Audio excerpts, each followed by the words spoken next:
Chapter 6, Dance, Stanford Dance. Teachers called Stanford Benet conscientious. This means he did all of his homework, studied for every test, kept the inside of his desk tidy, and always returned his library books on time.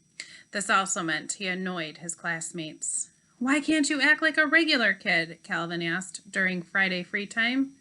Stanford, who was alphabetizing next month's vocabulary words, snorted. "You mean waste my time like everybody else?"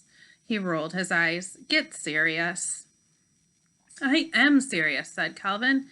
"You should play more games, have more fun, laugh once in a while." Stanford snorted again. "Playing games won't earn me an A in spelling. Having fun won't make me the best student in the class. Laughing won't get me into a top-notch college." "Geez," said Calvin, "who cares about stuff like that?" "I do," snapped Stanford. He went back to alphabetizing. Calvin went back to his finger paints. Just then, Mr. Jupiter clapped his hands. "Put away your things and line up at the door, please. It's time to rehearse for this year's fall musical."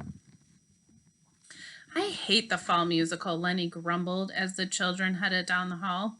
"I always end up wearing the squirrel costume." "Leonard," corrected Mr. Jupiter, "you know I don't allow that word. There is no hating in my classroom." Lenny looked around. "I'm not hating in the classroom," he said. "I'm hating in the hallway." "There's no hating in the hallway either," said Mr. Jupiter. The children walked into the auditorium. "Can you hate in here?" asked Lenny. Mr. Jupiter shook his head. "I hate that," Lenny muttered under his breath. He followed the others onto the stage. Miss Playwright, the traveling drama teacher, was waiting for them. Until this year, every elementary school had always had its own drama teacher, but the district had run out of money. Now all 64 elementary schools shared Miss Playwright. She smiled. "I'm excited about this year's fall musical at Marcus Aurelius Elementary School." "Marcus Aurelius?" repeated Humphrey. The children looked at one another. "You mean Aesop Elementary School?" Amisha said. "What?" said Miss Playwright. "This is Aesop School," said Bernadette. "It is?" said Miss Playwright. She flipped open her calendar. "Let's see. Marcus Aurelius School on the 6th, Caesar School on the 16th, Ovid School on the 26th, Aesop School on the..." She turned back to the children. "I'm so excited about this year's fall musical at Aesop Elementary School." She handed out sheets of music. "Now, children," she said, "this is the song you'll be performing. Let's sing just the first verse so I know what you sound like. Ready?" She tooted her pitch pipe, and the children squawked. "Up on the treetops I see leaves, they are swaying in the breeze. First they are green, but when it turns cold, they change to red, orange, and gold." "Gag," said Calvin. "Gross," said Emberly. "Barf," said Miss Playwright. "That was awful. This class is going to need lots of singing practice. Now let's see your dancing skills. Your routine goes like this." She demonstrated.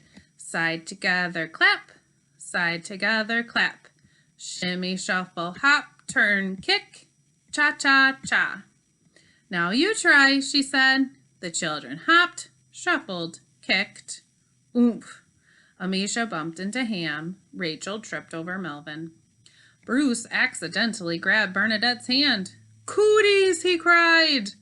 "Get serious," snorted Stanford. "It's a scientific fact that girls don't have cooties." "And you won't mind if I do this," said Bruce. He wiped his hands on Stanford's Theory of Relativity shirt. "Disgusting!" cried Stanford. "I agree," said Miss Playwright. "Your dancing skills are disgusting. This class is going to need lots of dancing practice, too." "How long do we have to learn it?" Stanford asked. "Just 6 weeks," answered Miss Playwright. "That means all of you will need to get serious," said Stanford.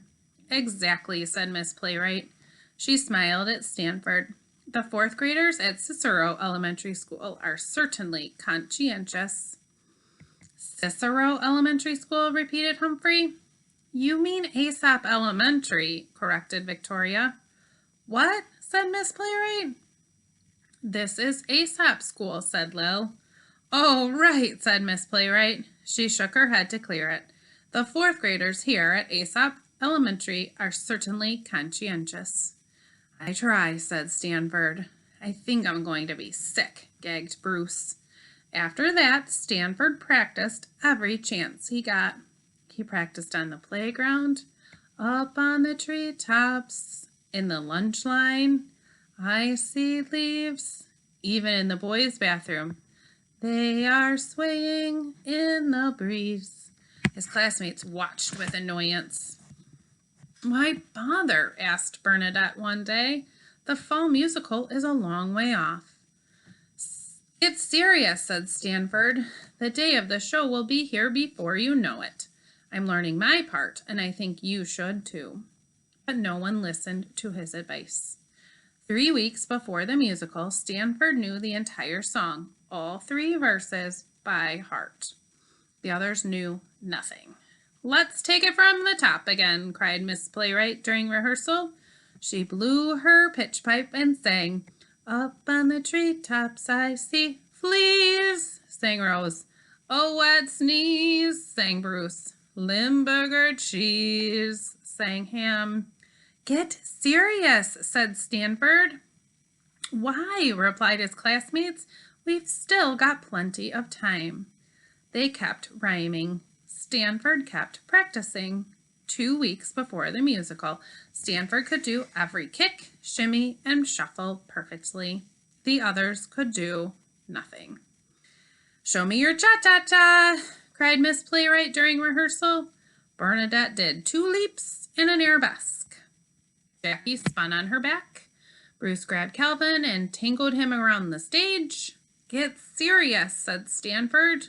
We will, replied his classmates. Later. They all tangoed. Stanford practiced. 1 week before the musical, Stanford could sing all 3 verses while kicking, shimmying, and shuffling at the same time. As for the others, we'll start tomorrow, they said. You promise? Begged Miss Playwright. Cross our hearts and hope to cha-cha, they replied. Stanford rolled his eyes. Get serious, he said, and kept practicing. When the night of the fall musical arrived, the auditorium was crammed full. Exhausted teachers, excited students, proud parents, bored brothers and sisters, crying babies, obligated school board members, aunts, uncles, grandparents, and even a photographer from the local newspaper took up every seat. Miss Playwright stepped into the spotlight. Welcome to Petronius Elementary School's fall musical. The audience looked at one another. You mean Aesop Elementary, whispered Mrs. Struggles from the front row. What? Said Mrs. Playwright. Aesop School, Mrs. Buns bellowed through the bullhorn she always kept at her side. It is? Asked Miss Playwright. She flipped open her calendar. Let's see.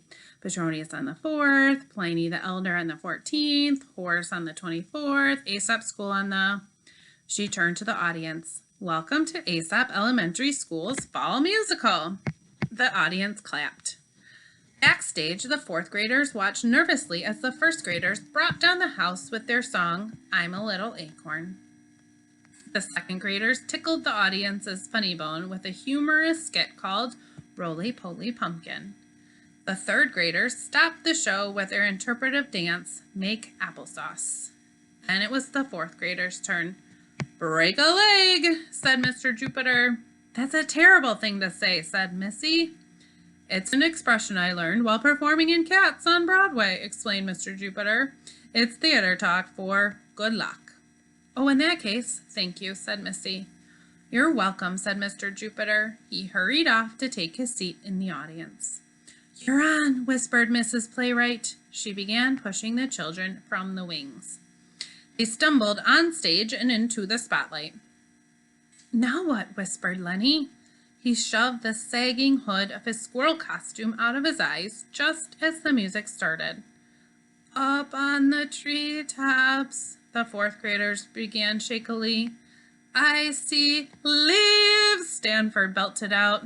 Bursting from the wings, he whirled across the stage, his oak leaf costume fluttering behind him. Bumping past Lenny, oomph. Elbowing aside Emberly, ouch. Tripping Victoria, hey. He sidestepped together, clapped, sidestepped together, clapped as he sang. Up on the treetops I see leaves, they are swaying in the breeze. First they are green, but when it turns cold, they change from red and orange and gold. His classmates tried to keep up, but it was no use. They kicked when they should have shimmied, they shuffled when they should have kicked, and no one knew when to cha-cha-cha. Finally, they came to a complete standstill as Stanford danced around them and burst into the second verse. Go, go, go, where did they go? Ho, ho, ho, don't you know? The audience leaped to its feet as Stanford cha-cha-cha'd his way to the big finish. That's when the wind blows swish, swish, swish, and they come floating down like this. As the rest of the class slunk off stage, the audience whistled, stomped their feet, and shouted, Encore, encore! Miss Playwright asked Stanford to take a bow, and the newspaper photographer snapped his picture. Our readers want to know, he said, do you plan on becoming a singer and dancer when you grow up? Stanford snorted, get serious. Then he hurried off stage to work on his book report about The Haunted Room by Hugo First. After all, it was due in just 6 weeks. Moral: it is wise to prepare today for the wants of tomorrow.